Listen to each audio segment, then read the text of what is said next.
ओम नमो भगवते वासुदेवाय। ओम नमो भगवते वासुदेवाय। ओम नमो भगवते वासुदेवाय। नारायणं नमस्कृत्य नरं चैव नरोत्तमं देवीं सरस्वतीं व्यासं ततो जयमुदीरयेत्। नष्टप्रायेषु भद्रेषु नित्यं भागवत सेवया भगवतीरुत्तमश्लोके भक्तिरभवति नैष्ठिकी। कृष्णाय वासुदेवाय देवकी नंदनाय च नंदगोपकुमाराय गोविंदाय नमो नमः। जय श्री कृष्ण चैतन्य प्रभु नित्यानंद श्री अद्वैत गदाधर शिवासादि गौर भक्तवृंद। हरे कृष्णा कृष्णा कृष्णा हरे हरे, हरे राम राम राम हरे हरे। श्रीमद् भागवतम पहला स्कंद 11वां अध्याय और श्लोक संख्या 12। श्लोका हमने पढ़ा था, वापस पढ़ लेते हैं। सर्वर्तु सर्वविभव पुण्यवृक्षलताश्रमे उद्यानोपवनारामैर्वृत्त पद्माकरश्रियम्। तो द्वारकापुरी के ऐश्वर्य का वर्णन है, सजावट। द्वारकापुरी समस्त ऋतुओं के ऐश्वर्य से पूर्ण थी। उसमें सर्वत्र आश्रम, उद्यान, पुष्पोद्यान, बगीचा और कमलों से परिपूर्ण जलाशय थे। प्रभुपाद लिखते हैं तात्पर्य में, श्रील प्रभुपाद की जय। मानव सभ्यता की पूर्णता प्रकृति के वरदानों का सदुपयोग उनके सहज रूप में करने से संभव बनाई जा सकती है। सहज रूप का मतलब है भगवान ने जैसा दिया है वैसा ही। जो चीज़ जैसा दिया है, आम का जो स्वाद है उसको वहीं रहने दीजिए। आम में गुठली है तो रहने दीजिए। अंगूर में अगर बीज है तो रहने दीजिए। जब अंगूर फलता है तभी हम खाएंगे, जब आम फलता है तभी हम खाएंगे, जब गुलाब खिलते हैं तभी हम उसको तोड़ के भगवान को लगाएंगे। अर्थात छेड़खानी नहीं करनी चाहिए। जो फल, सब्जियां, फूल अपने मौसम में खिलते हैं उनको वैसे ही स्वीकार करना चाहिए, सहज रूप में। इससे क्या होगा, भगवान जो हमें दिए हैं प्रकृति वरदान के रूप में, उसका सही उपयोग होगा। नहीं तो क्या होगा, ऊट पटांग जो अभी हो रहा है। किसी चीज़ में स्वाद नहीं, किसी चीज़ में खुशबू नहीं। ये क्यों हुआ? क्योंकि हमने प्रकृति के साथ छेड़खानी की। प्रभुपाद लिखते हैं कि जो भगवान ने दिया है प्रकृति माता के द्वारा, हमें जो भी चीज़ दिया है, नदी है, पहाड़ है, वृक्ष है, धरती है, आकाश है, जैसा भगवान ने दिया उसको वैसा ही रहने देना चाहिए। ठीक है कि नहीं? परंतु लोगों ने प्रकृति को पूरा छेड़ दिया है, जिसमें कि वृक्षों को तो छेड़ा ही है, नदियों को, वृक्षों को, पहाड़ों को तोड़ दिया। जितने भी फूल, फल या सब्जियां उगते हैं उन सब का समय बदल दिया। मनुष्यों के शरीर के साथ भी छेड़खानी की। अननेचुरल थिंग्स खाना शुरू किया, अनटाइमली सोना शुरू किया, अनटाइमली जगना, यानी रात को जगे हैं, दिन को सो रहे हैं, हर चीज़ को डिस्टर्ब कर दिया। इसीलिए मनुष्य दुखी है। जैसा कि यहाँ द्वारका के ऐश्वर्य के वर्णन से स्पष्ट है, चारों ओर क्या है, पुष्पोद्यान है, फूलों का बगीचा, फलों के बगीचे, जलाशय यानी जहाँ जल रहता है, और जलाशय में कमल के फूल खिले हुए हैं। यहाँ पर किसी फैक्ट्री या मिल का वर्णन नहीं है, या पशुवध का नहीं है वर्णन कि कहीं स्लॉटर हाउस है, कहीं पशुओं का वध किया जा रहा है, ऐसा वर्णन नहीं है। जो आधुनिक महानगरों में बहुत महानगर क्या, सब जगह ये सब कुछ हो रहा है। प्रभुपाद लिखते हैं महानगरों के लिए आवश्यक साज सामग्री है। प्रभुपाद लिख रहे हैं आवश्यक साज सामग्री। पशुवध करना कोई साज सामग्री नहीं है, पर प्रभुपाद लिख रहे हैं जानबूझकर, क्योंकि लोग समझ रहे हैं यह फैक्ट्री होना ही चाहिए। इंडस्ट्री के बिना कैसे काम चलेगा?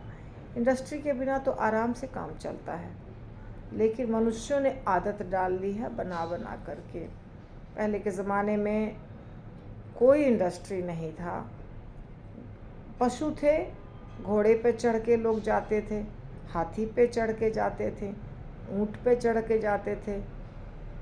फिर धीरे धीरे बैलगाड़ी बनी, साइकिल बना, मोटरसाइकिल बना, कार बनी, ये सब चीज़ बना। और इसके साथ साथ घर में बहुत सारी चीज़ें मशीन से होने लग गई। ये सब कुछ बाद में बना है, पहले नहीं। तो बिना मशीन के व्यक्ति आराम से जी सकता है, कोई दिक्कत नहीं होगी। फिर भी आधुनिक सुसंस्कृत मनुष्य के अंतःकरण में भी प्रकृति के वरदानों का उपयोग करने की रुचि आज भी है। चाहते हैं लोग हमें सब कुछ मिले, आज भी है।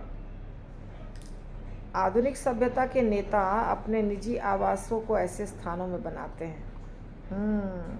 सब लोग बोलेंगे हिल स्टेशन पर जाते हैं, क्योंकि हिल स्टेशन पे अच्छा वातावरण मिलता है, बगीचे, जलाशय, सामान्य। वे कह रहे हैं, प्रभुपाद कह रहे हैं कि आधुनिक जो नेता होते हैं ना, वो अपना घर तो बहुत सुंदर स्थान में बनाते हैं, बड़ा सा घर होता है, बड़ा सा गार्डन होता है, परंतु जो बाकी लोग हैं, सामान्य व्यक्तियों को बगीचों से रहित दम घोटू स्थान में रहने छोड़ देते हैं।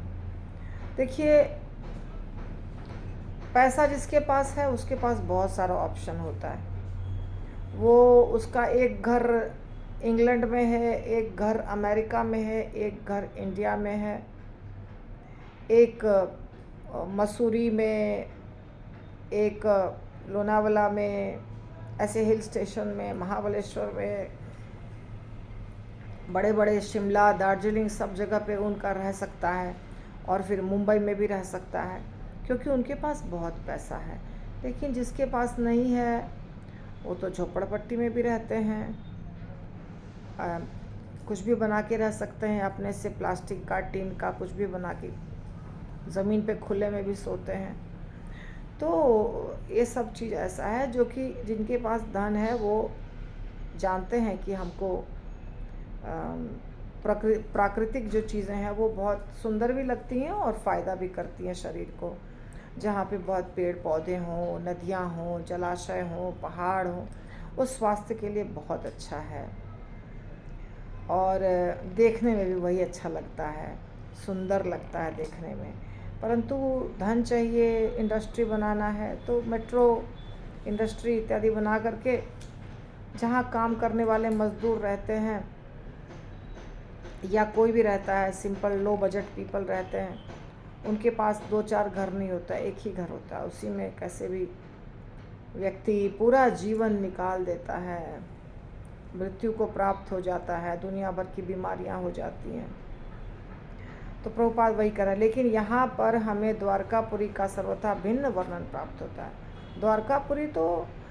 द्वारकापुरी या वृंदावन या कोई भी पुराने ज़माने में जो शहर था, वहाँ पे कहीं भी फैक्ट्री नहीं होता था, प्रदूषण नहीं होता था, हवा स्वच्छ, जल स्वच्छ, फूल और फल और सब्जियाँ बिना कीटनाशक के, बिना बोलते हैं ना खाद, सिंपल नेचुरल, सब कुछ नेचुरल, ऑर्गेनिक। तो ऐसा लगता है कि समस्त धाम ऐसे उद्यानों तथा बगीचों एवं कमलों से परिपूर्ण जलाशयों द्वारा घिरा हुआ था। ऐसा लगता है कि सभी मनुष्य प्रकृति द्वारा प्रदत्त फूलों और फलों पर निर्भर थे। वहाँ ऐसे उद्योग नहीं थे जो गंदी बस्ती झुग्गी झोपड़ियों को बढ़ावा देते हैं। सभ्यता की प्रगति का अनुमान उन मिलों तथा फैक्ट्रियों की बढ़ोतरी से नहीं लगाया जाता जिनसे मनुष्य की कोमल भावनाएं विनष्ट हों, अपितु मनुष्यों में प्रभावशाली आध्यात्मिक प्रवृत्तियों के विकास से लगाया जाता है, जिससे उन्हें भगवत धाम वापस जाने का अवसर प्राप्त हो। बुद्धिमान व्यक्ति क्या करेंगे? बुद्धिमान व्यक्ति आत्मा के कल्याण के लिए कार्य करेंगे, ना कि शरीर के लिए ज़्यादा। शरीर के लिए, शरीर को जिंदा रखने के लिए जितना चाहिए उतना। आत्मा का कल्याण कैसे हो? मृत्यु के बाद हम कहाँ जाएंगे, इसके बारे में उन्हें ज़्यादा सोचना, वो सोचते हैं या उन्हें चिंता भी करनी चाहिए? वो सोचते भी हैं, चिंता तो नहीं करते हैं, क्योंकि चिंता क्या करेंगे? चिंता तो मूर्ख आदमी करते हैं। बुद्धिमान व्यक्ति चिंतन करते हैं, चिंता नहीं करते हैं। तो भगवत धाम कैसे जाएं, इसके बारे में सोचते हैं होशियार व्यक्ति। और जो होशियार नहीं है, बस यहीं पे कंफर्टेबल लाइफ जीने की कोशिश करते हैं, जिससे कुछ खास लाभ नहीं होता है। फैक्ट्रियों तथा मिलों का विकास उग्र कर्म कहलाता है। उग्र, मोड ऑफ पैशन। ये फैक्ट्री, मिल, ऐसे मनुष्य, ऐसे कर्म मनुष्य तथा समाज की सुकोमल भावनाओं का क्षय करके उसे असुरों का कारागार बना देती है। प्रभुपाद ऐसा लिख रहे हैं, हम ऐसा नहीं लगना चाहिए कि मैं बोल रही हूँ। प्रभुपाद कहते हैं कि असुर बना देती है लोगों को, ज़्यादा फैक्ट्री और मिल का विकास जहाँ होता है। ज़रूरी नहीं है ऐसा। यहाँ पर हम पवित्र वृक्षों का उल्लेख पाते हैं, जिनमें ऋतु के अनुसार फल फूल लगते हैं। अपवित्र वृक्ष केवल व्यर्थ के जंगल होते हैं, उनका उपयोग केवल ईंधन के लिए हो सकता है। आधुनिक सभ्यता में ऐसे अपवित्र वृक्षों को सड़क के दोनों किनारों पर रोपा जाता है। तो मानवीय शक्ति का सदुपयोग सुकोमल भावनाओं के विकास के लिए होना चाहिए, जिससे आध्यात्मिक ज्ञान प्राप्त हो सके और इसी में जीवन का समाधान प्राप्त होता है। तो सुंदर सुंदर वृक्षों का वर्णन है। जो वृक्ष फल नहीं देते हैं, फूल नहीं देते हैं, सब्जी नहीं देते हैं, उनको अनावश्यक वृक्ष कहा जा रहा है, अपवित्र भी कहा जा रहा है। उसका कुछ ज़्यादा यूज़ नहीं है, उपयोग नहीं है। देखिए, वृक्ष जो होते हैं उसका 2-4 कार्य है।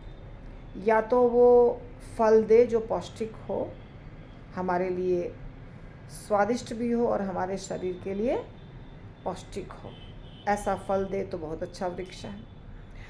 और जो ऐसी सब्जियां दे, ऐसे क्रीपर्स या वृक्ष जो सब्जियां दे, पौधे, वो फिर बहुत अच्छा है। अच्छे सब्जियां जिसमें विटामिन्स हो, जो स्वादिष्ट हो, वो काम की चीज़ है।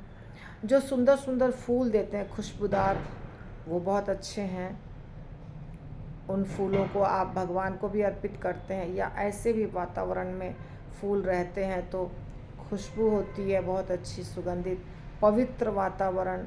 उसमें से हनी बीज जो होते हैं, मधुमक्खियाँ, वो रस लेके शहद बनाती हैं, तो वो सब काम की चीज़ है। वैसे फूल के पौधे भी काम की चीज़ है। फिर कुछ ऐसे क्रीपर्स होते हैं जिनमें जड़ी बूटियाँ होती हैं, या छोटे छोटे पौधे भी होते हैं, जड़ी बूटियाँ जो औषधि का कार्य करती हैं, उनसे औषधियाँ निकलती हैं, यानी कि दवाइयाँ बनती हैं, वो सब भी काम की चीज़ है। कुछ ऐसे वृक्ष होते हैं जिनसे फर्नीचर बनता है, वो भी काम के वृक्ष हैं।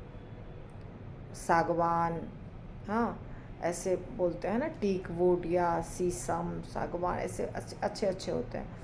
कुछ जैसे नीम के वृक्ष हैं, बहुत शरीर के लिए अच्छा है, नीम का हर चीज़ अच्छा है। तो ऐसे ऐसे वृक्ष जो हैं उनको पवित्र वृक्ष कहा जाता है। और जिसका कुछ नहीं कार्य है, ना फल देता है, ना फूल देता है, ना कुछ भी नहीं, वो जंगली है, जंगल से यहाँ आ गए, उसका कुछ खास उपयोग नहीं है। तो तो ये सुंदर और अच्छे काम सदुपयोगी वृक्षों का वर्णन यहाँ बताया जा रहा किया गया है। मनुष्य के शरीर में सूक्ष्म तंतुओं के विकास के लिए फल फूल, सुंदर बगीचा, उद्यान, कमलों के बीच क्रीड़ा करते बत्तख और हंसों के संयुक्त जलाशय तथा प्रचुर दूध तथा मक्खन देने वाली गायें आवश्यक है। ये सब काम की चीज़ है। गाय होनी चाहिए, ज़मीन होनी चाहिए उपजाऊ, नदी के किनारे। पहले के ज़माने में लोग नदी के किनारे बसते थे। हमने हिस्ट्री पढ़ा है, जब स्कूल में थे तो हम लोगों ने हिस्ट्री पढ़ा है। आप लोगों में से भी बहुत सारे भक्तों ने पढ़ा होगा। तो हिस्ट्री में जो भी वर्णन है सिविलाइजेशन का, सभ्यता का, मानव सभ्यता कैसे विकास हुआ है, उसका कैसे विकसित हुआ है, तो उसमें क्या बताया जाता है कि जहाँ नदी है उसके दोनों किनारे लोग बसते हैं। कॉमन सेंस है, क्यों बसते हैं नदियों के किनारे? क्योंकि वहाँ से जल मिल जाता है आराम से। तो नदियों के किनारे पे ही आप सुने होंगे सिंधु घाटी की सभ्यता, मोहनजोदाड़ो, हड़प्पा, ये सब क्यों है? क्योंकि वहाँ पे सिंधु नदी बहती है। इंडस वैली सिविलाइजेशन, इंडस जो एक नदी है जो अभी पाकिस्तान में है, तो वो नदी थी। तो वहाँ पे बहुत पुराना खुदाई हुआ तो पता चला, वहाँ से निकली चीज़ें। इसी प्रकार हर देश में नदियाँ हैं और नदियों के किनारे ही लोग बसते थे पहले। नदियों के किनारे पानी एक तो मिल जाएगा हमको अच्छा सा, जो हमको चाहिए। बिना पानी के व्यक्ति ज़िंदा नहीं रह सकता है। उसको खुद के लिए पानी चाहिए, नहाने धोने के लिए, पीने के लिए, कुकिंग करने के लिए, सफाई के लिए, कपड़े धोने के लिए, हर चीज़ के लिए पानी चाहिए।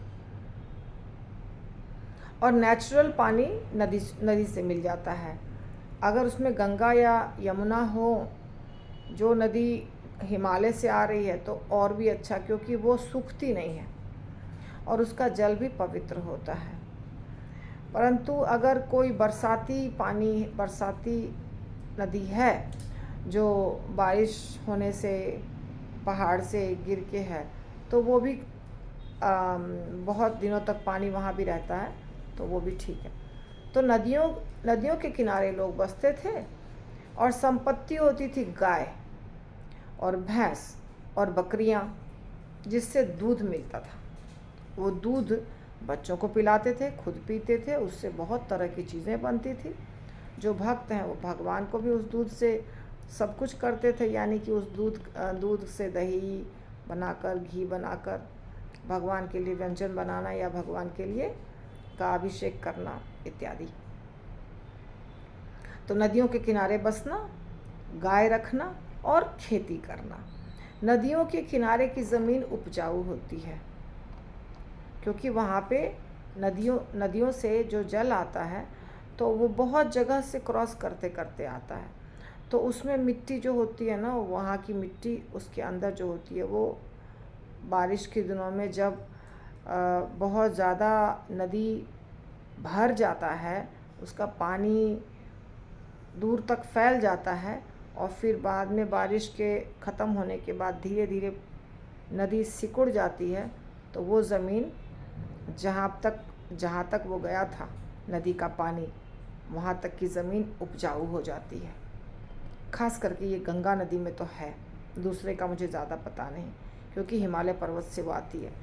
तो वहाँ की ज़मीन में कुछ भी खाद देने की ज़रूरत नहीं पड़ती है, अपने आप फर्टाइल लैंड।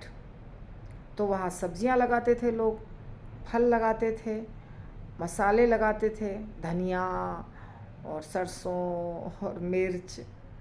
अब बताइए, यही सब चीज़ चाहिए ना हमको। और कपास की खेती होती थी जिससे कपड़े बुनते थे। तो फैक्ट्री की ज़रूरत क्यों है, मतलब क्यों चाहिए फैक्ट्री की ज़रूरत पहले नहीं होती थी लोगों को। हर चीज़ नेचुरली मिल जाता था। अब प्रभुपाद लिखते हैं, इसके विपरीत कारागार तुल्य खाने, फैक्ट्रियाँ, कार्यशालाएं श्रमिक वर्ग में आसुरी प्रवृत्तियों को जन्म देती हैं। श्रमिक वर्ग के बल पर शोषण को प्रश्रय मिलता है। फलस्वरूप उनमें अनेक प्रकार के उग्र संघर्ष होते हैं। द्वारका धाम का वर्णन मानवीय सभ्यता के लिए एक आदर्श प्रस्तुत करता है। तो हालांकि अब देखिए सिचुएशन ऐसा है, ना हम तलाक को रोक सकते हैं, ना हम फैक्ट्रियों और आईटी कंपनीज को रोक सकते हैं। हम कुछ नहीं रोक सकते हैं। अब ये तो दुनिया में जो चल रहा है वो आगे बढ़ के बर्बादी की ओर जाके धीरे धीरे प्रलय हो जाएगा, चाहे जितना भी साल के बाद हो। किसी भी चीज़ को हम रोक नहीं सकते हैं। रोकने से रुकने वाले नहीं हैं ये लोग, बिल्कुल कोई नहीं रुकेगा। ना वैज्ञानिक रुकने वाले हैं, ना नेता रुकने वाले हैं, कोई नहीं रुकने वाला है। ना जो सब कुछ वैज्ञानिक ही करते हैं, चाहे मेडिकल साइंस के हो, चाहे मैकेनिकल इंजीनियरिंग हो, स्पेस हो, कुछ भी, कोई नहीं रुकने वाला है। केवल जिनको इच्छा है वो अपने जीवन को सुधार सकते हैं, दुनिया को तो रोक नहीं सकते हैं। ये सब जो प्रभुपाद ने लिखा है इसका कुछ भी असर पड़ने वाला नहीं है। फैक्ट्री बनेगी ही, आर्टिफिशियल चीज़ें बनेंगी ही, आर्टिफिशियल तरीके से पौधे और जितने भी फल फूल हैं वो उपजेंगे ही, हमारा स्वास्थ्य खराब होगा ही, हम गंदी हवा सांस में लेंगे ही। अब इसको कुछ भी मनुष्य नहीं कर सकता है, क्योंकि एक मनुष्य के हाथ में नहीं है, सारी दुनिया मिलके यही कार्य कर रही है। किसको रोकिएगा? केवल अपने आप को रोक सकते हैं बस। ये सिचुएशन है। परंतु ये पहले बहुत अच्छा था, इसीलिए प्रभुपाद इतना लिखे। आगे देखते हैं। गोपुर द्वार मार्गेषु कृत कौतुक तोरणाम चित्रध्वज पताका ग्रैरन्तः अग्नैरन्तः प्रतिहत आतपाम। गोपुर नगरी का सिंह द्वार दरवाज़ा मार्गेशु विभिन्न सड़कों पर कृत किए गए कौतुक उत्सव के कारण तोरणाम सज्जित वंदनवार, चित्र ध्वज झंडियाँ पताका अग्नह नहीं है, अग्र ही है, अग्रह। ओके, चित्र ध्वज पताका ग्रैरन्तः पताका अग्रणी चिन्हों द्वारा, अंतः भीतर प्रतिहत अवरुद्ध आतपाम धूप। श्री भगवान के स्वागतार्थ नगर का द्वार, घरों के दरवाजे, सड़कों के किनारे झंडियों से सजे बंधनवार बहुत ही सुंदर ढंग से केले के वृक्षों तथा आम की पत्तियों जैसे मांगलिक प्रतीकों से सजाए गए थे। झंडियाँ, फूलमालाएं तथा चित्रित संकेत एवं लिखे गए सुवाक्य मिलकर धूप को अवरुद्ध कर रहे थे। तो ये है सजाने का तरीका। घर को, नगर को, शहर को ऐसे सजाया जाता है। क्या क्या चीज़ है देखिए। झंडियाँ लगी हुई है, अभी भी झंडियाँ लगाते हैं लोग, बंधनवार। ये आप तोरण वोरण जो घर के सामने लगाते हैं उसका वर्णन है यहाँ पे। फूल की मालाएं हैं। अभी जब फंक्शन, अभी नकली हो गया है ये सब चीज़ भी, यानी कि जैसे फूल की मालाओं से सजावट करनी है तो प्लास्टिक के भी फूल आ गए। असली फूल की जगह प्लास्टिक के फूल भी लोग लगा देते हैं, क्योंकि वो सूखता नहीं है या सस्ता पड़ता है, जो समझिए। अभी हमारे भी पीछे आप देख रहे हैं भगवान एक माला पहने, वो भी प्लास्टिक का ही फूल है। भगवान को, राधा कृष्ण के विग्रह के ऊपर प्लास्टिक के फूल का माला मैंने ही लगा दिया है। तो प्लास्टिक का हो गया है, पर वास्तव में होना चाहिए असली, असली फूल की माला। तो अब असली फूल की माला भी लगाते हैं लोग, ऐसा नहीं है कि नहीं लगाते हैं। तो विशेष उत्सवों की सजावट के लिए प्रतीक भी प्रकृति के उपहारों से, जैसे केले के वृक्षों, आम के वृक्षों, फूलों तथा फलों से लिए गए थे। आम्रपल्लव बहुत शुभ माना जाता है। आप देखेंगे जहाँ पे यज्ञ वगैरह होता है वहाँ पे रस्सी होती है और उस रस्सी के बीच बीच में आम का पल्लव लगाया जाता है। पहले शादी ब्याह में भी होता था, अभी भी हमारे साइड मंडप जो बनता है लड़की का, जिसमें विवाह होता है, मंडप कहते हैं उसको, मंडपाच्छादन प्रोग्राम होता है, तो उसमें रस्सी में ही आम का पल्लव रहता है, अभी भी रहता है। वहाँ पे नकली नहीं रहता है, बाकी जगह नकली लगा सकते हैं वहाँ पे। और आम का वृक्ष तो आराम से मिलता है, तो कोई ज़रूरत नहीं है नकली लगाने के। आम के वृक्ष में से पत्ते लाने हैं, बस लगा देना है, तो ये आराम से मिल जाता है। केला बहुत शुभ होता है। केला का सत्यनारायण पूजा में भी केले का आता है ना, वो जो 4 होते हैं, 4 जगह लगाया जाता है पूजा में, कॉर्नर्स में, चौकी जो बोलता है जिसको, जहाँ पे शालिग्राम शिला रखा जाता है। तो ये सारी चीज़ें पहले पूरे नगर में लगता था। आज भी आम्र वृक्ष, नारियल तथा कदली वृक्षों की मांगलिक प्रतीक माना जाता है। ऊपर जिन झंडियों का उल्लेख हुआ है उन सभी में भगवान के 2 महान सेवकों गरुड़ और हनुमान जी के चित्र अंकित थे। गरुड़ जी भगवान के वाहन हैं, हनुमान जी भगवान के सेवक हैं, और अब भी ऐसे चित्र तथा अलंकरण भक्तों द्वारा पूजित हैं, और श्री भगवान की तुष्टि के लिए सेवक को अधिक सम्मान प्रदान किया जाता है। साउथ इंडिया के मंदिरों में अगर आप जाएंगे कहीं भी दर्शन करने के लिए, जो साउथ में रहते हैं उनको तो अच्छे से मालूम है, लेकिन जो नहीं है उनको बता रही हूँ मैं। वहाँ पे मंदिर के ऊपर में इतने